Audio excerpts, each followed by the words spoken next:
Hello guys, good evening, no? Evening kasi 6 p.m. No? So panibagong vlog, panibagong araw na naman ang gagawin natin sa hapon na ito, no? Sa araw na ito. Shoutout muna sa ating mga solid ka-wonders. Guys, nandito tayo sa negosyo ng business sa area ng mga mortal. Kaya tatagay tingnan natin. Ayan.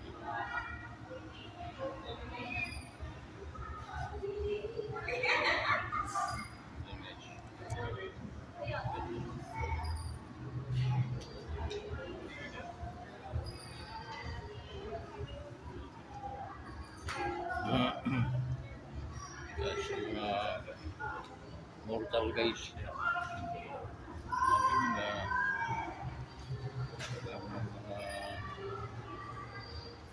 Angels nalaglag sa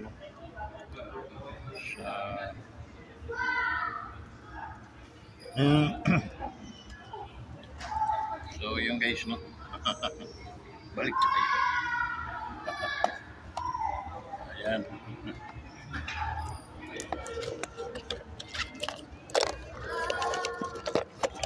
Okay.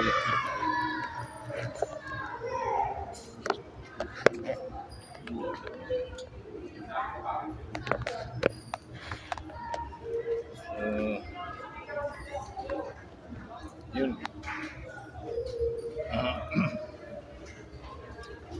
Shoutout muna guys sa ating mga kaibigan, no? Sa ating mga OFWs na pala, no? Ingat kayo dyan sa Iran. Andyan kayo sa mga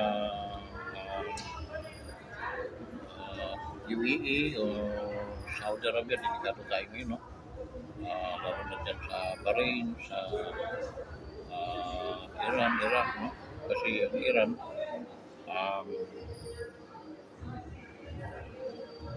kanina, they wanted to revenge, no?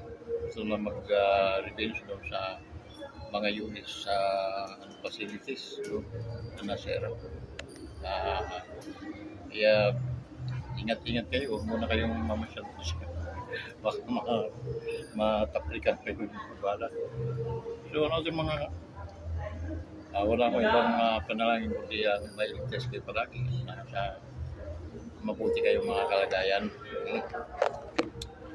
So salamat din Tacloban, no? Mga Taclobano natin mga kaibigan. Salamat din po sa inyo.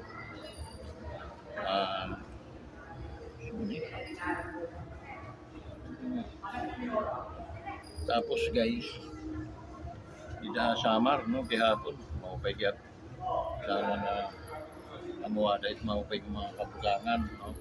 Karayod lima mga kasakitan. Ida ko ang Tacloban gihapon, no? Although San Juanico medyo may problema, may mga solusyon naman bawat mga problema.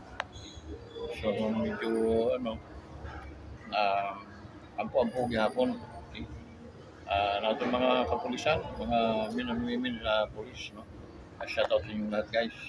Ating mga EFP, men and women na mga in uniform. So shoutout sa inyo guys.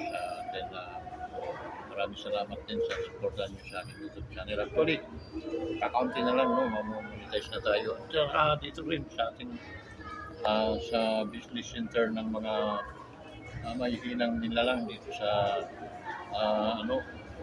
Planet Earth, no? Kasi ako, immortal ako guys. Mga namin sila Casimiro, mga kalalahi namin yan doon sa Planeta Mars, no? Yun. Diba?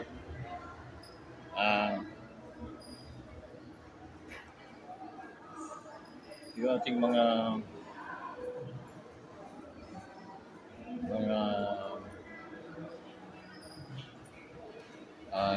yung ating mga sales leading ng mga cellphone dito no sa ano ito, shout out sa inyo guys.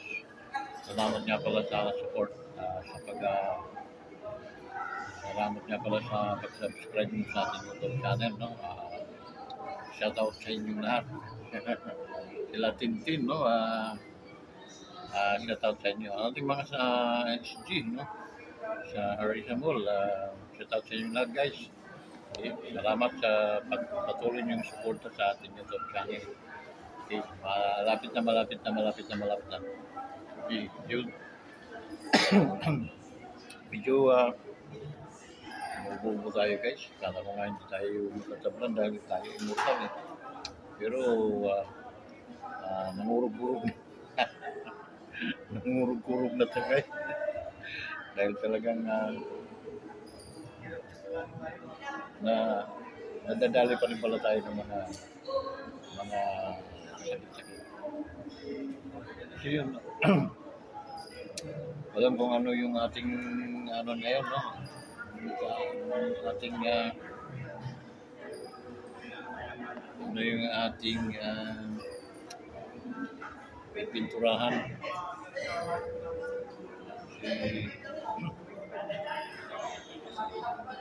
Palaging ano tayo, palaging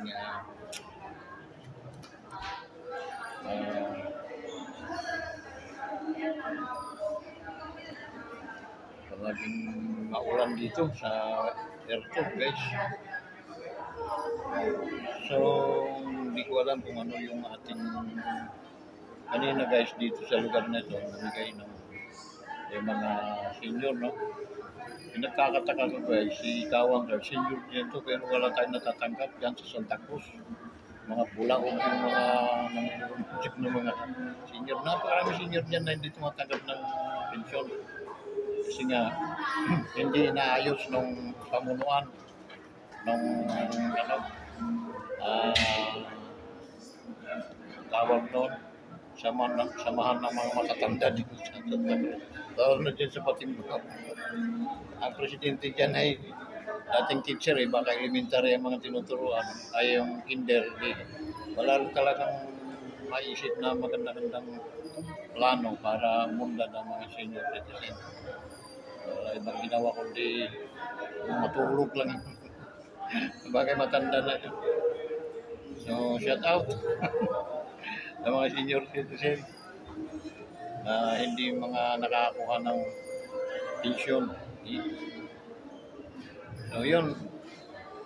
Obligasyon yun ng pamunuan ng mga barangay-barangay katulad ng Barangay Patimbao. Obligasyon yun ng Barangay Patimbao dahil kahit sinong senior may karapatan yun. So may karapatan sila maging mag-claim kung ano man ang binibigyan ng government sa kanila. Okay? So sayang kasi no, na maraming mga claimant na hindi nakakapag-claim. So sana may mali, sana may kasalanan ng namumuno. Dapat lumayas kayo mga namumuno kung hindi nyo kaya yun. Kakapal lang mukha. Kapal mo. So yun. Lumalabas na parang mga patay gutom ba? Hindi mabuhay kung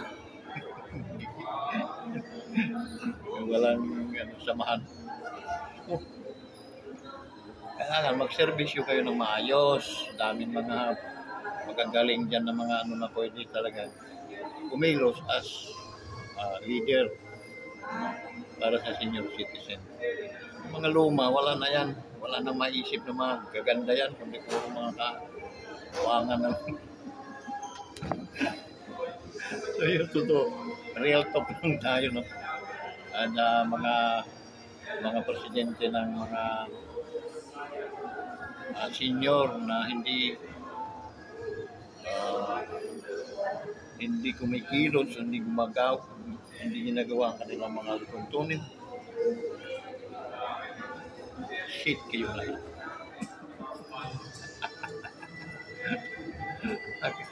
Kasi dapat hindi kayo umano sa posisyon ganyan kung hindi nyo kaya. Nagpakapalan na lang ba talaga ng mukha sa inyo? Kapal. Sabi tumakbo na kagawan. Hello, ma'am. Tukong. Nag-t-shirt lang. Ganda naman. Siyempre, kailangan nakadulang nakaano. Yun. Yan si ma'am yung retired teacher din. So yun guys, no? To be honest, no? Wala namang ibang magsasabi, magsasalita kung wala akong channel, hindi ako makapagsalita at hindi maririnig ng mga nanunungkulan. Hindi nila maano yun. Sino ba yun? Ito, si Ka-Wonders. Pinipinturahan kayo mga presidente ng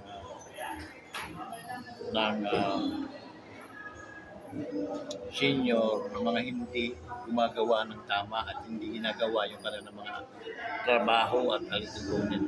Nagpresidente pa kayo, wala naman pala kayo mga saysay. Napakarami mga senior citizen na hindi nakakapag-claim ng kanilang mga dapat i-claim na binibigay ng gobyerno. Hindi ang nagbibigay ay yung inyong Pangulo, hindi gobyerno nagbibigay.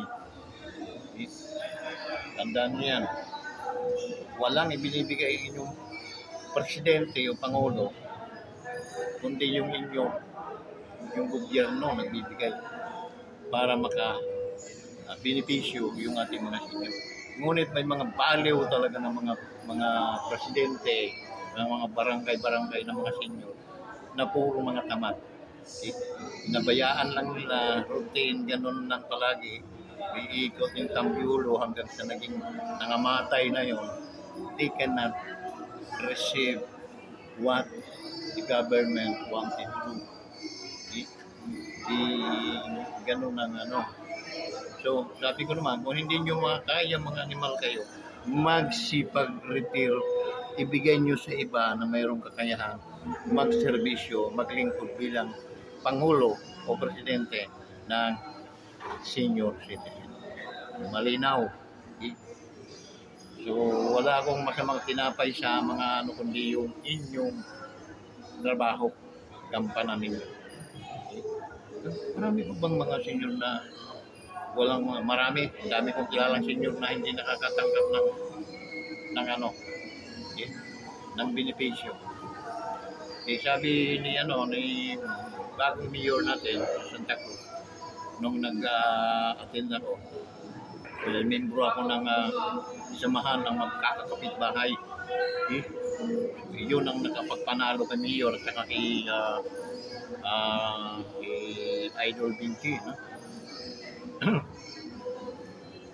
At kay Idol Jam, kay Idol Binjo, no? Yun ang nakapagpanalo yung samahan na yun. At naniniwala ako doon. Andun ako, saksi ako sa pinakita nilang samahan. At pag yun ay nabuwag, yun din ang magpapahina sa kanilang So marami akong narinig na mga promises ni Mayor Binjo, senior citizen, babaguhin ang pamamalakad. Paano mababago yun, Mayor, kung ang presidente, ngayon pa rin ang mga presidente, pag tatanggalin mo, Mayor, yung mga presidente, palitan mo ng mga masisipag at pwedeng magserbisyo para sa ating mga senior citizen. Ganon lang kasimple. There is a change, katulad ikaw, Mayor. Napalitan mong Mayor ng Santa Cruz dahil mayroon kang alituntunin, mayroon kang bagong plano, bagong gagawin para umunlad ang bayan natin. Ganon din nawa ang ating mga senior citizen. Kung hindi mo yan pagtatanggalin, pagpapalitan, ganon pa rin ang magiging system ng mga yan. Wala, mga tamad kasi hindi nila ramdam yung ulo ng kanilang mga sikmura. Dito sa mga kapitan ng barangay, sinabi ko na yun noon, kung hindi pa nananalo, okay, nang nanalo na, wala na. Kalimutan na. Pasensya ka na Kap. At realidad lang tayo. Okay? So, yun. So, ngayon, hanapin ninyo at gawan ninyong paraan na yung mga senior na wala sa mga listahan, ngunit sila ay mga buhay pa. Kawawa naman. Kawawa naman. Kaya hanapin ninyo sa inyong mga barangay, napakarami na unlisted na mga senior citizen. Maawa kayo sa kanila. Sa akin, walang problema yun dahil nakakakain naman ako eh. Mayroon akong, nakakain akong 3 beses ang araw. May merinda pa. So, walang problema po sa akin yun. Okay? Kahit pa paano, mayroon kaming pinagkakakitaan. Hindi nga lang kalakihan. Okay na yun, no? So, yun. So, yun guys. So, ano ba? Ano ating ano? So, sana malinawan yung ating bagong mayor no, Santa Cruz. Si Mayor. Narinig ko po yun sa iyo. Mga bagong mga plano para sa senior citizen. So, yun. Ano pa? Yung tingnan natin mga kaibigan, mga sangkayan, mga amigo, amigas. Tingnan natin yung situation ng ating mundo ngayon, ng ating ng mundo ng mundo, no? Mundo Erto. Nagkakagulo-gulo na kayo. Kahit dito sa ating bansa, nagkakagulo-gulo na. Puro ang nasa isip ng pamunuan ng gobyerno Marcos ay impeachment. Hindi yan makakatulong Pangulo doon sa mga kumukulam ang mga sikmura. At yung inyong namang siste na kayo ay namimigay ng ayuda, kaya parang hinihigop yung pera ng mga mamayan dahil dyan sa mga ayuda na yan, talagang walang kasay-kasay yan. Kasi banid solution lang yan. After a week, gutom na naman sila, naubos na naman yung inyong mga pinamigay ng mga ayuda. Ang nangyayari, parang umaasa lang sila, parang mga nagiging tamad na mga Pilipino. No? Antay na lang sa bigayan. Trabaho dapat ang ibigay nyo, negosyo. Ganon, para at least mag-create ng maka-accumulate din yung taxes. Okay? And then, lalaki yung koreksyon ng gobyerno. No? Hindi yung ayuda, wala namang taksyon. Okay? Paano uunlad ang Pilipinas without taxes na nakukulit? Okay? So, paano ka magkakabayad sa mga utang? Ang utang mo, mas malaki ka pa kay Duterte. During Duterte regime is mayroong pandemic. Okay? Open your eyes, Pangulo. No? May pandemic, asa na yung pera niyo? Umutang si Duterte para mapakain niya kasi totally stop ang business ng Pilipinas. Okay? Pati kami noon, hindi nga kami makapunta sa farm para at least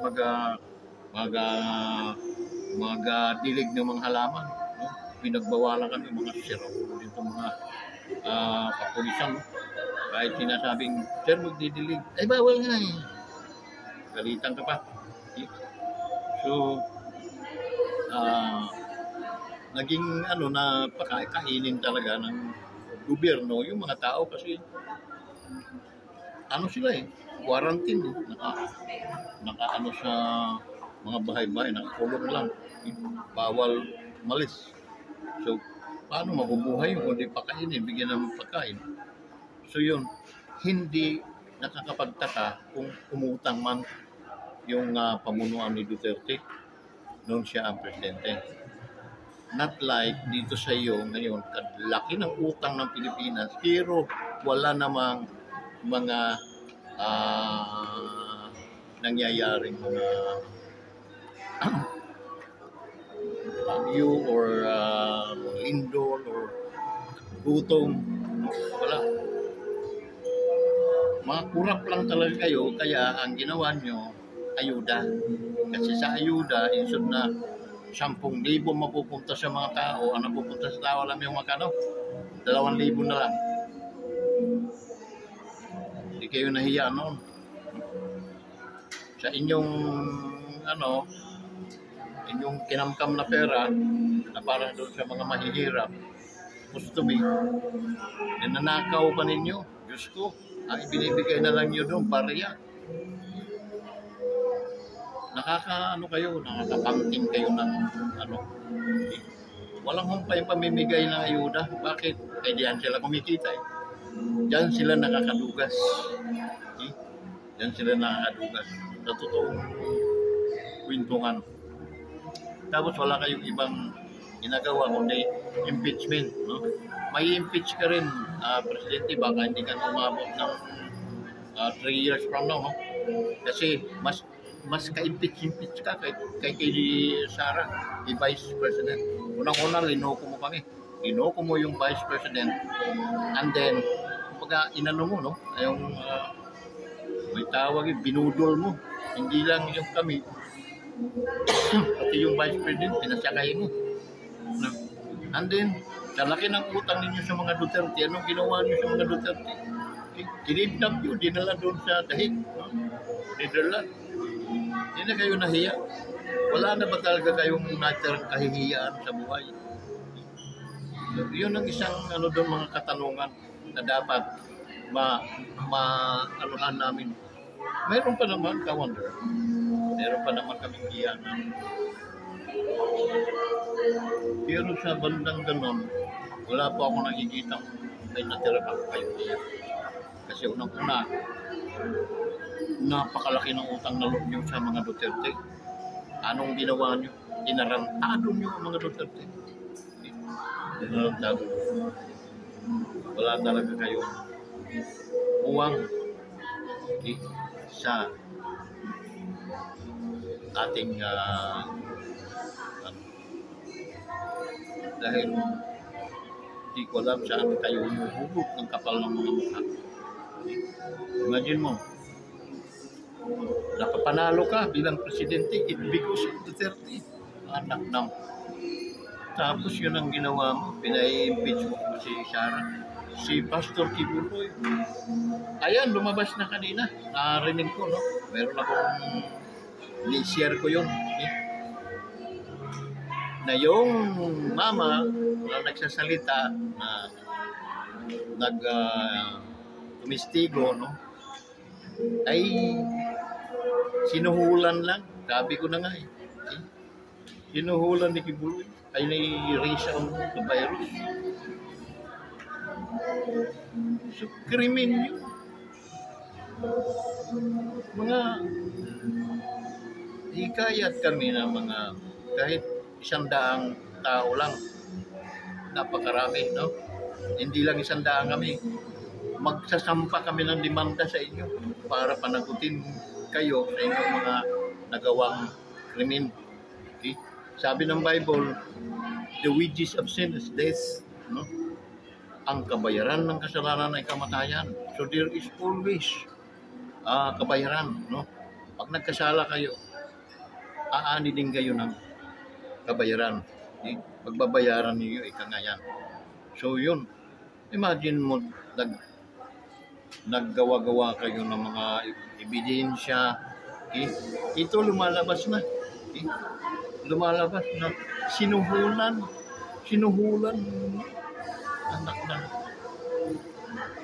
Kaya sabi ko na nga eh, wala titigan yung mukha niyo ng antivirus, hindi talaga mapapaniwala, hindi ka pagkakatiwalaan. So, ang tanong ko doon, kaya sinasabi ko, mga bubul ng mga Pilipino, bakit niyo binubuto yung mga animal na yan na alam naman ninyong salot sa ating lipunan? Okay? Napakalaking salot ng mga yan. Imagine mo kayang gumawa ng ganong krimen? Okay? Na kahit wala kang kasalanan, gagawan ka ng kasalanan. Krimen yan. Baka hindi nyo alam yan. I urge 100 Filipinos or more to file a case against antivirus. Okay? So, papayal kami. Tingnan natin kung saan tayo magpapangabot. Dahil magbabayad talaga kayo sa inyong mga katarantaduhan. Dinamay nyo si Pastor Kibuloy, dinamay nyo si Vice President, at dinamay nyo si former President PRD, no? So, wala talaga kayong mga buti, no? Mga buti. So, yung guys, kailangan natin manalangin din ngayon kasi yung Iran, gaganti sila doon sa Amerika, and then syempre can cause danger, no? Kasi ano naman ngayon, puro mga missiles, no? Medyo nakakatakot. So, well, wala naman tayong ibang magagawa. Hindi naman tayo powerful na bansa. No, tayo mga ibitsugin lamang, okay, na tutatutaan ng Amerika. Okay?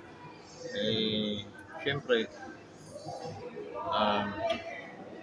mananaig pa rin yung panalangin. Panalangin natin na hindi magsumiklab yung pangatlong digmaan sa ating mundo. Dahil once na nangyari yun, napakahirap. Kaya ang gagawin natin, guys, manalangin na tayo. Wala tayong ibang laban, hindi manalangin. Lord, kami ay iligtas mo sa mga katalagman ito sa mga nangyayari. Pagbati-batiin mo sila, pag-ibig nawa siyang mamutawi sa bawat kaisipan o puso ng mga tao. Ganun lang kasi. And God will answer. Ang God naman, hindi yan siya yung i-disregards lang niya yung prayer natin. No, He is always present, no? His presence is always on the top of His people. So, hindi niya papayagan na masira ang mundo natin pagkos isang kisap mata lang kaya ng Panginoon pag-ayusin. So, yung guys, bilis ng oras, 27 minutes na. So, yun guys, maraming mga, siyempre ako may mga kamag-anak tiyak na nasa mga danger zone, no? Nasa mga lugar na medyo magulo. So, ingat kayo, and then pag manalangin, yun lang talaga ang weapon na kaya ninyong dalahin, no? A prayer. Sabi ng Bible, the prayer of a righteous man is availeth much. If you are righteous, now God will answer your prayer. So, ganun lang kasimple. Shoutout nga pala kay Idol Team, no? Idol Team dyan sa Bagong Bayan. At saka sa pamilya, anak mo. Shoutout po sa inyong lahat, Idol. And then sa mga kaibigan natin, sa mga idol natin, na mga sikat na mga vlogger katulad kay Chopper Sniper, no? Mrs. Sniper, no? Shoutout po sa inyo, ma'am. Shoutout din sa inyong sa inyo, idol, no?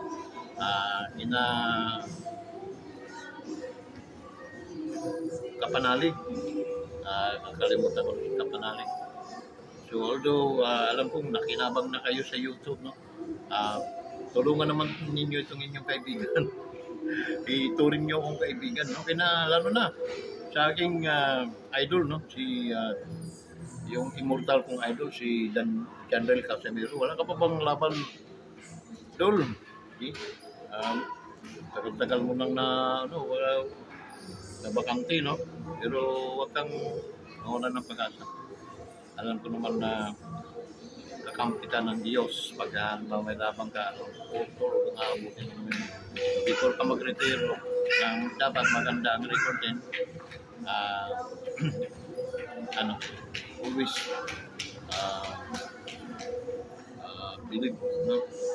Wala ka sa Diyos na palagi kang nasa under control lang kami. Walang dol, no? Kumusta na lagi na utol, no? Casimiro group. Shout out sa inyong lahat. Kindly support my YouTube channel. Okay? For a matter of 60 na lang ata para ma-monetize. So sana pagtulong-tulungan. Alam mo, nung nakaraang mga buwan, yung 100 sa saglit lang, mga 2 weeks, 3 weeks lang yun. Dahil kay Janril, no? Dahil kay Janril Casimiro. So, Loy, I want I want more more support, no? Kawat Earth, medyo sangkig pa.